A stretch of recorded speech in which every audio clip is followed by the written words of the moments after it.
வணக்கம். நமது மீடியா செய்திகளுடன் நான் நிரோஷன். முதலில் தலைப்புச் செய்திகள். இந்திய வான் பாதுகாப்பு சுதர்சன சக்கரம் பற்றி தலைமை தளபதி வெளியிட்ட தகவல்கள். அமெரிக்க வரிகளால் பாதிக்கப்பட்ட இரு தலைவர்களை சந்திக்கிறார் மோடி. ஸ்பைஸ்ஜெட் நிறுவன ஊழியர்களை தாக்கிய ராணுவ அதிகாரிக்கு 5 ஆண்டுகள் விமானத்தில் பறக்க தடை. அதிக எண்ணிக்கையில் இந்தியர்களை வேலைக்கு அழைக்கும் ரஷ்யா. இந்திய கடலில் மிதக்கும் F-35 ஸ்டெல்த் விமானம். இனி விரிவான செய்திகள். இந்திய முப்படை தலைமை தளபதி அனில் சவுகான் நேற்று செவ்வாய்க்கிழமை இந்தியாவின் புதிய உள்நாட்டு வான் பாதுகாப்பு அமைப்பு சுதர்சன சக்கரம் பற்றி குறித்த சில விவரங்களை வெளியிட்டார்.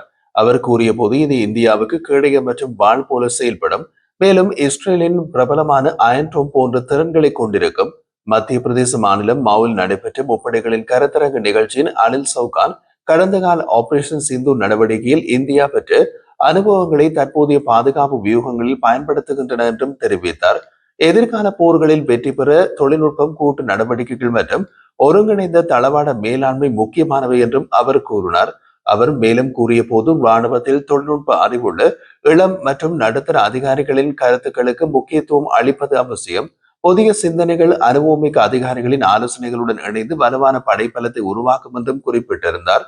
சுதர்சன சக்கரம் திட்டத்தின் முக்கிய அம்சங்களாக இந்தியாவின் முக்கியமான தேசிய பாதுகாப்பு மையங்கள் மற்றும் ராணுவ தளங்களை பாதுகாப்பதில் வான் பாதுகாப்பு சாதனங்கள், சென்சார்கள், ஏவுகணை கண்காணிப்பு சாதனங்கள், செயற்கை நுண்ணறிவு தொழில்நுட்பங்கள் இணைந்து ஒருங்கிணைந்த அமைப்பாக சுதர்சன சக்கரம் உள்ளது. அத்துடன் எதிரிகளின் தாக்குதல்களை முறியடிப்பதோடு துல்லியமான எதிர் தாக்குதல்கள் நடத்தும் திறன் மற்றும் தரை, வான், கடல் மற்றும் கடலடி பாதுகாப்பு தளங்கள் பற்றிய தகவல்களின் நிகழ்நேர ஒருங்கிணைப்பு, மேலும் செயற்கை நுண்ணறிவு, மேம்பட்ட கணனி தொழில்நுட்பம், தரவு பகுப்பாய்வு, குவாண்டம் தொழில்நுட்பம் ஆகியவற்றை சுதர்சன சக்கரம் ஒருங்கிணைக்கின்றது. இந்த திட்டம் 2035ஆம் ஆண்டுக்குள் முழுமையாக நிறைவடையும் என்றும் எதிர்பார்க்கப்படுகிறது. பிரதமர் மோடி சுதந்திர தின உரையில் இந்தியா குறைந்த செலவில் உள்நாட்டு வான் பாதுகாப்பு அமைப்பை உருவாக்கும் நோக்கத்துடன் சுதர்சன சக்கரம் உருவாக்கப்பட்டுள்ளது என்று அறிவித்தார். பிரதமர் கூறிய போது எதிரிகளின் தாக்குதலை தடுத்து பதிலடி தாக்குதல் நடத்தும் வலிமைக்கு ஆயுத அமைப்பாக சுதர்சன சக்கரம் உருவாகும். கடவுள் கிருஷ்ணரிடம் இருந்து உத்வேகம் பெற்று எந்த அச்சுறுத்தலிலும் நாட்டை பாதுகாக்க இந்த திட்டம் அடுத்த 10 ஆண்டுகளில் நிறைவேற்றப்படும் என்றார். அமெரிக்காவின் 50% இறக்குமதி வரி இன்று முதல் நடைமுறைக்கு வந்துள்ள நிலையில் அமெரிக்க இறக்குமதி வரியால் பாதிக்கப்பட்ட இரு நாடுகளுக்கு பயணம் செய்து அந்த நாடுகளின் தலைவர்களுடன் பேச்சுவார்த்தை நடத்த உள்ளார் பிரதமர் மோடி. ஆகஸ்ட் 29ஆம் தேதி பிரதமர் நரேந்திர மோடி ஜப்பான் செல்ல உள்ளார். அவர் ஜப்பானிய பிரதமர் ஷிகேரு இஷிபாவுடன் முதல் முறையாக இருதரப்பு பேச்சுவார்த்தைகளில் ஈடுபடுகிறார். இந்த பயணம் மோடியின் பிரதமராக பதவியேற்ற பின்னர் ஜப்பானுக்கு 8வது அரசு பயணமாகும். ஜப்பானில் ஆகஸ்ட் 29 மற்றும் 30 ஆகிய நாட்களில் அவர் 15வது இந்தியா ஜப்பான் இருதரப்பு வருடாந்திர மாநாட்டில் பங்கேற்பார். வெளியுறவு செயலாளர் விக்ரம் மிஸ்ரி நேற்று செவ்வாய்க்கிழமை செய்தியாளர்களுடன் பேசியதன்படி இந்த சந்திப்பின் போது இரு தலைவர்களும் பாதுகாப்பு, வர்த்தகம், பொருளாதாரம், தொழில்நுட்பம், புத்தாக்கம் மற்றும் பிராந்திய சர்வதேச பிரச்சனைகள் குறித்து ஆலோசனை நடத்துவர். ஜப்பானிய பயணத்திற்கு பின்னர் ஆகஸ்ட் 31 முதல் செப்டம்பர் 1 வரை பிரதமர் மோடி சீனாவுக்கு பயணம் மேற்கொள்ள உள்ளார். அங்கு டியான்ஜியானில் நடைபெறும் ஷாங்காய் ஒத்துழைப்பு அமைப்பு மாநாட்டில் பங்கேற்று இந்தியாவுடனான உறவுகளை மேம்படுத்துவதற்கான உரையாடலிலும் பிற நாடுகளின் தலைவர்களுடன் இருதரப்பு பேச்சுவார்த்தைகளிலும் ஈடுபடுவார்.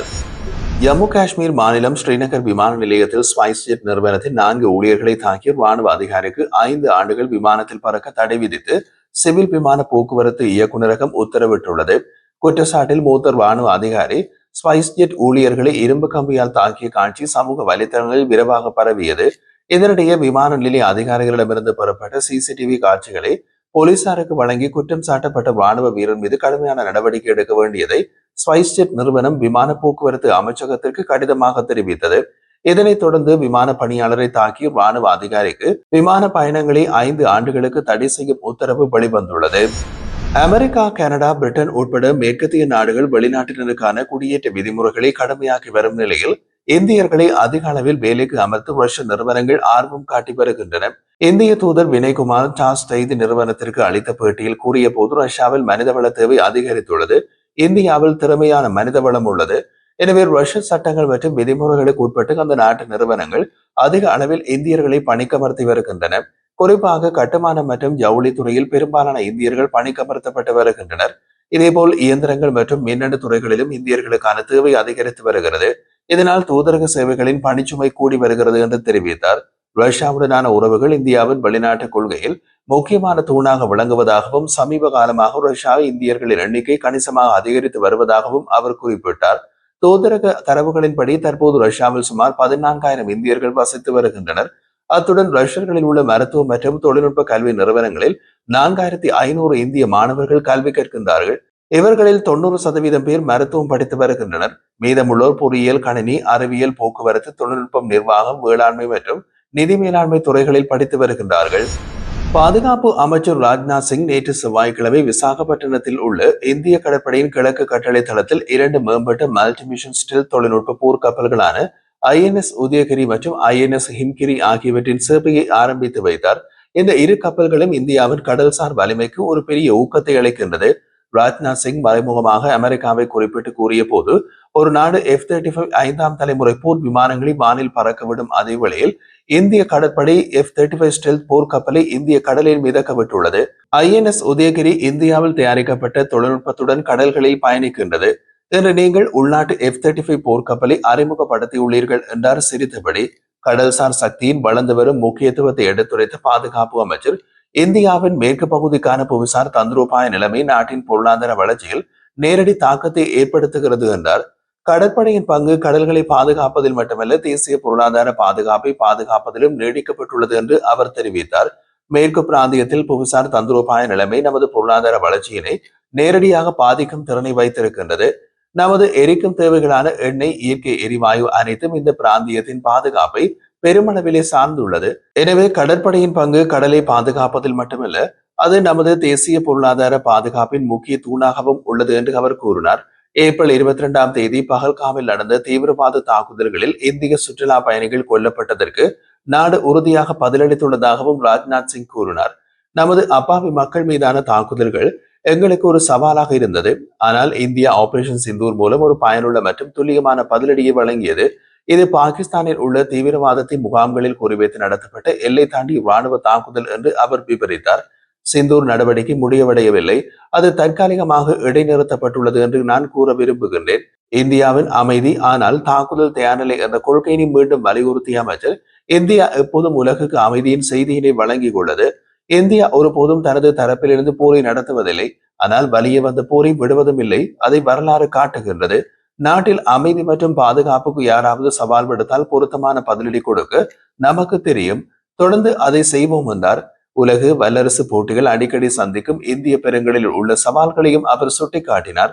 இந்திய பெருங்கடலில் நடக்கும் அதிகார விளையாட்டு அடிக்கடி நம்மை எச்சரிக்கின்றது.